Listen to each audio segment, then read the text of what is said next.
భూమి తీసుకునేటప్పుడు నేను నా ఫ్రెండ్ని తీసుకొని వస్తా, నా ఫ్రెండ్స్ తో పాటు వస్తా అని చెప్తుంటారు. నేను ఒకటే చెప్తున్నా, మీరు భూమికైనా భార్య సెలెక్షన్ కైనా ఖచ్చితంగా అది మీ ఓన్ సెలెక్షన్ అయితే మాత్రమే హ్యాపీగా ఉంటుంది. చాలా మందికి తెలుసో తెలియకనో ఫ్రెండ్నో బంధువునో ఇంకొకరినో తీసుకొని వస్తారు.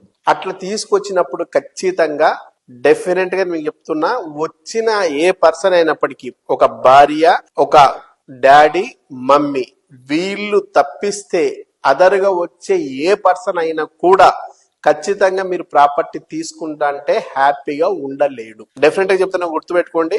మీకు సంబంధించిన ఈ ఫ్యామిలీ మెంబర్స్, ఈ ముగ్గురు ఎవరైతే ఉన్నారో వీళ్ళకి తప్ప ఇంకా ఎవరు వచ్చినా కూడా మీరు ప్రాపర్టీ తీసుకుంటా అంటే వాళ్ళు హ్యాపీగా ఉండలేరు. ఇది మానవ నైజం.